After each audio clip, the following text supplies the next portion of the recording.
The test is in 4-part, Part 1, Part 2, Part 3, and Part 4. Now look at Part 1. Part 1. You are going to hear a travel agent discussing a holiday booking with two customers. First, you have some time to look at questions 1 to 3.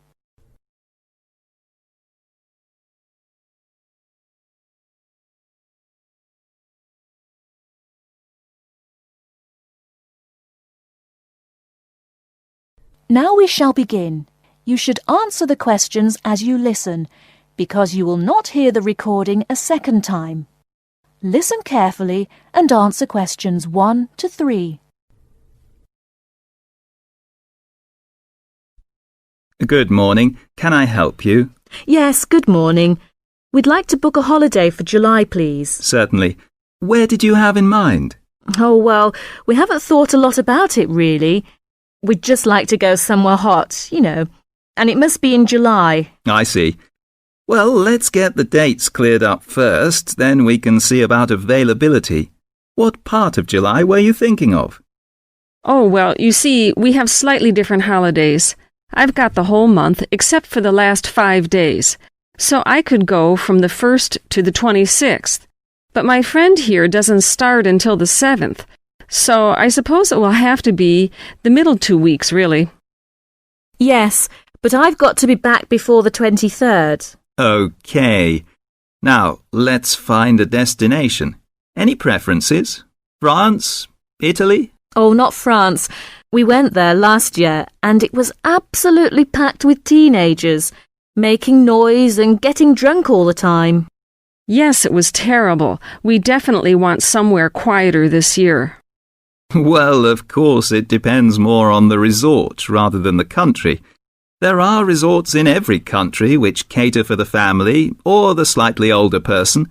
They're usually a shade more expensive, though, as you might expect. Oh, well, we don't mind paying a bit more if it means more peace and quiet, do we? Definitely not. It'll be well worth it. All right. Let's have a look at what we've got on the computer. Before you hear the rest of the conversation, you have some time to look at questions 4 to 10.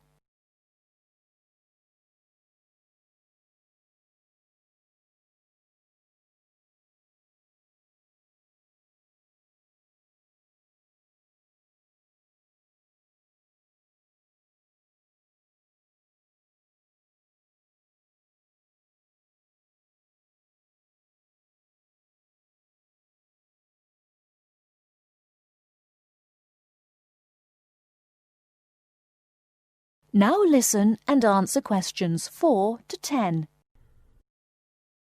July. Was it 10 or 14 nights you wanted? Oh, the fortnight, please. Right. Well, let's start with Italy. We've got 14 nights bed and breakfast in Sorrento for £345 from Manchester on the 14th. Or we've got...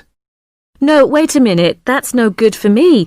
We wouldn't get back till the 28th, and I've got to be back at work before that. Ah, yes. How about Sweden? 2 weeks, half board? How much would that be? That would be £540 from Manchester again. Well, 540... that seems too much. Well, madam, there's a surcharge for the airport, and it has a 5-star hotel. Oh, well, it's a bit over our budget, really. All right, let's try somewhere else. How about Portugal? Oh, that sounds great. We've never been there before, have we? Let's see now. We've got 14 nights in Albufeira, half board, from Gatwick, for £385. Albufeira? Oh, wait a minute. Did you say the flight was from London? That's right, from Gatwick. Oh, well, we'd prefer a flight from the north somewhere. Manchester, perhaps, or even Glasgow. That is the end of Part 1. You now have half a minute to check your answers.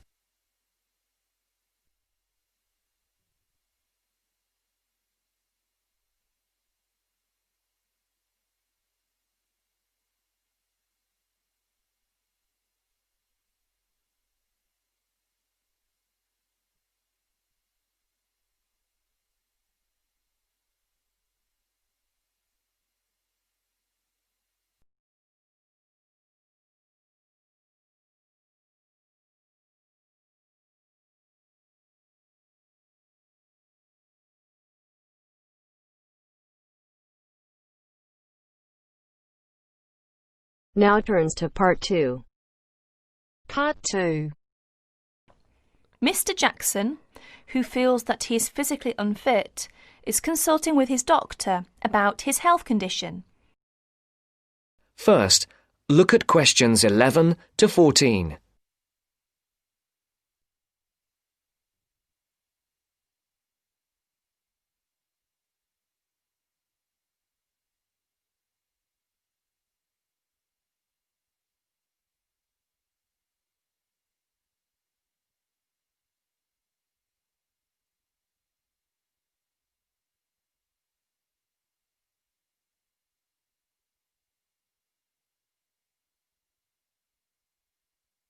Listen carefully.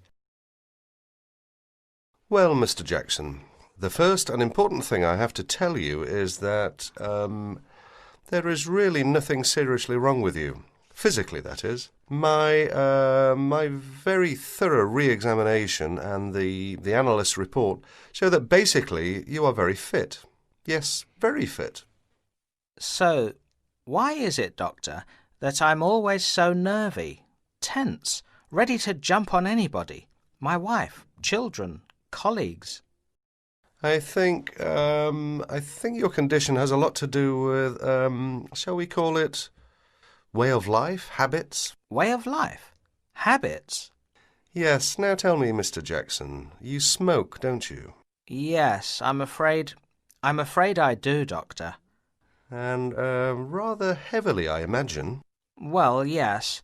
I smoke, about 40, 50 a day, I suppose. You should do your best to stop, you know. Yes, I see. But, it won't be the first time. I've tried to give up smoking several times, but it's no good. You see, 50 a day is overdoing it, you must admit. You must cut down at least that. Ah, yes. I know that when you're feeling tense, you probably feel that a cigarette relaxes you. But in the long run, I do advise you to make a real effort to quit smoking. Of course, but, it's easy to say give it up or cut it down, but, you know. Well, in my opinion, you have no choice. Either you make a real effort or there's no real chance of your feeling better. You see, well, obviously, I could prescribe some kind of tranquilizer, but would that help? I'd prefer, and I'm quite sure you'll agree, I'd prefer to see you really back to normal, not just seemingly so. And that's my reason for asking you several more questions about your other habits. Right. Before the broadcast continues, look at questions 15 to 20.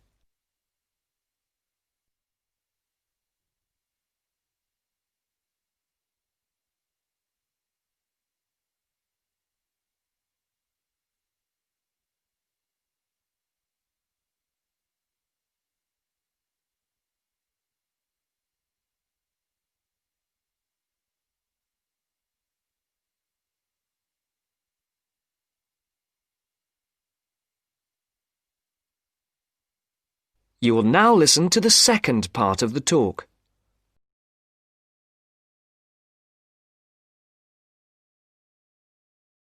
Your eating habits, for example. What do you eat normally, during a normal day? Yes, I'm a good eater. Yes, I'd say I'm a good eater. Now let's see. Up at 8 in the morning, and my wife has a good breakfast ready. A good breakfast? The usual.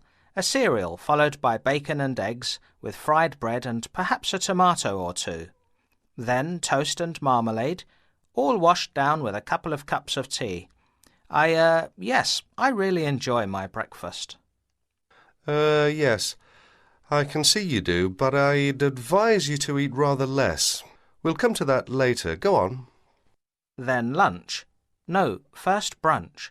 A cup of coffee and a bun at 11. Lunch has to be quick, because there's so much to do in the office about that time, so I have a pint and a sandwich in the pub.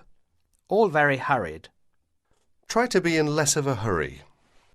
But I make up for it in the evening. I get home at about 7. Dinner's around about 8. Yes, my wife's an excellent cook. Excellent. It's usually some meat dish, and we like spaghetti as a first course. Spaghetti, a meat dish, cheese, sweet. But then, at the end of the day, shall we say, then I begin to feel on edge again.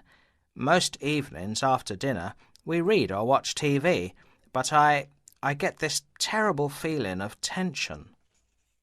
Well, I'm sorry to have to say this because you obviously enjoy your food, but I really do recommend that you eat less, and secondly, that you eat more healthily. Instead of having that enormous breakfast, for example, try to be content with fruit juice and some cereal. I see, but 11 says right. Well, that's all right, but lunch should be more leisurely. Remember, your health is at stake, not your job.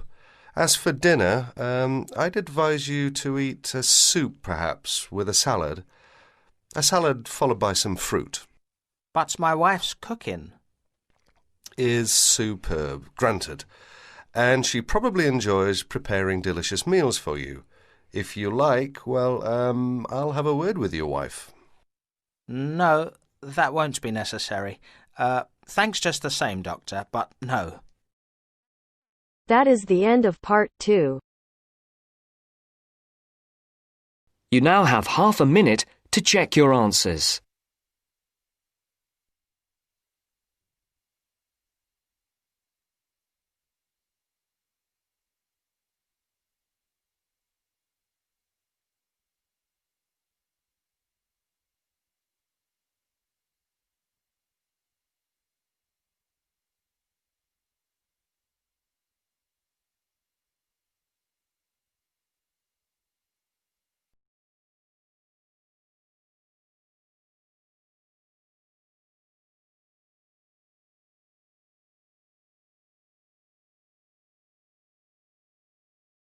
Now turns to part 3. Part 3. You will hear a female and a male student talking about the mock exams that they have just taken. First, you have some time to look at questions 21 to 25.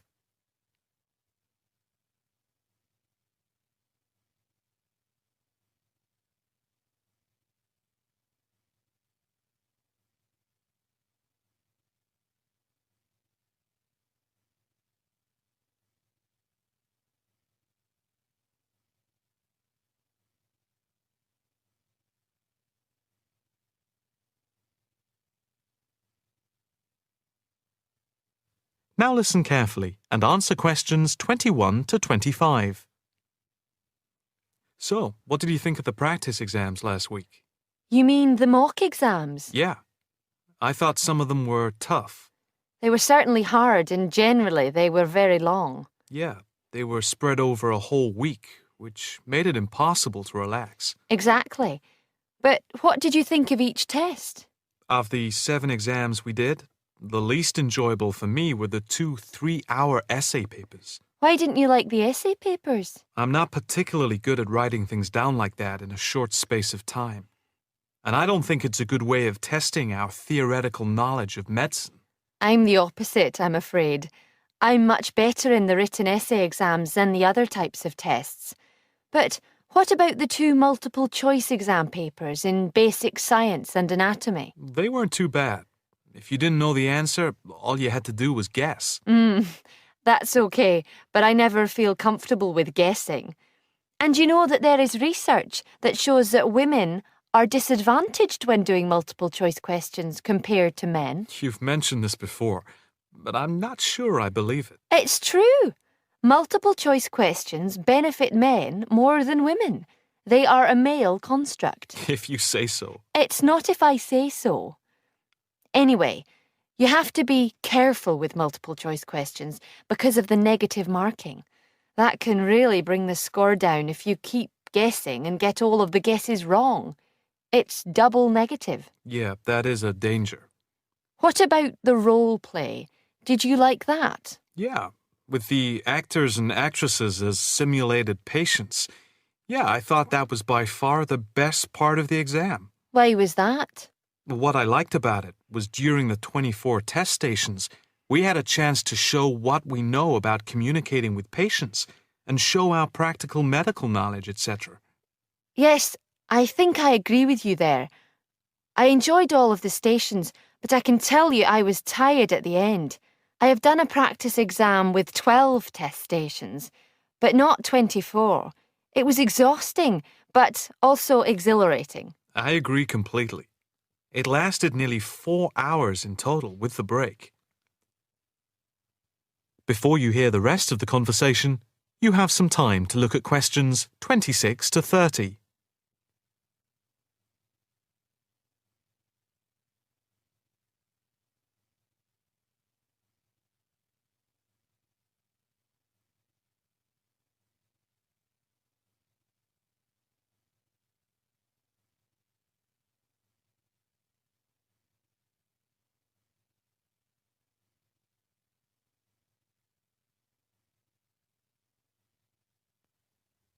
Now listen carefully and answer questions 26 to 30.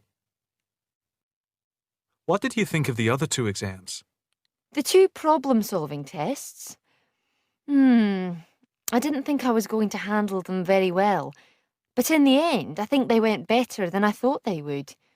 What I liked most was the test where we had to work in groups of 4, and to solve a problem, we had to prioritise actions. That was very interesting.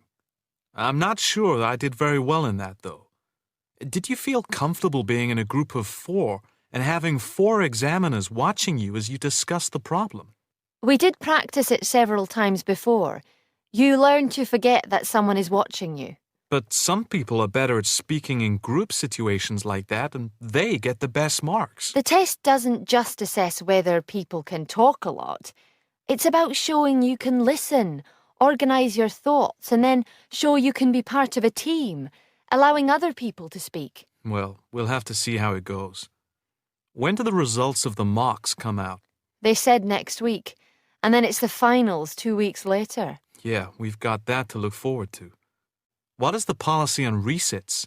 Why? Are you planning to fail? No, but, well, you know what I mean. The resits are held in September, and if there is any problem after that, it goes to appeal. We'll just have to make sure we don't fail any part of the whole examination. I certainly wouldn't want to do any of it again. Me neither. It's hard when you are not allowed to fail any of the exams. I bet they don't have that policy in any other subject. Probably not.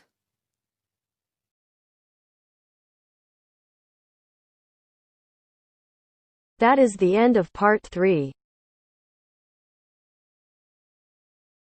You now have half a minute to check your answers.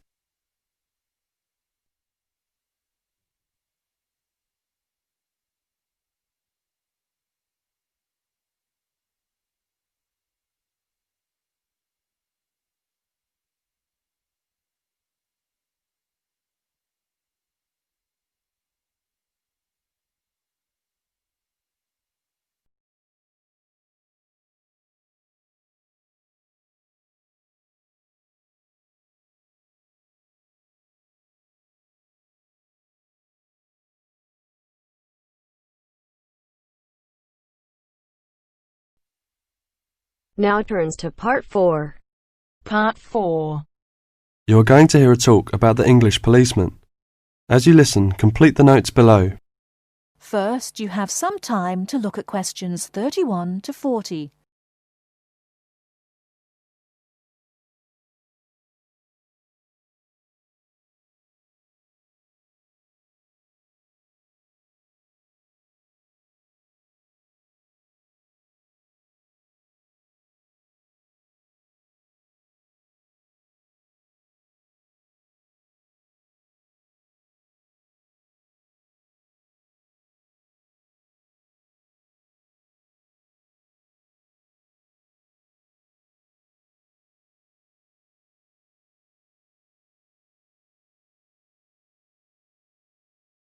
Now listen carefully and answer questions 31 to 40. The English policeman has several nicknames, but the most frequently used are Copper and Bobby. The first name comes from the verb to cop, which is also slang, meaning to take or to capture, and the second comes from the first name of Sir Robert Peel, the 19th century politician who was the founder of the police force as we know it today. An early nickname for the policeman was Peeler, but this one has died out. Whatever we may call them, the general opinion of the police seems to be a favourable one, except, of course, among the criminal part of the community, where the police are given more derogatory nicknames which originated in America, such as Fuzz or Pig. Visitors to England seem nearly always to be very impressed by the English police.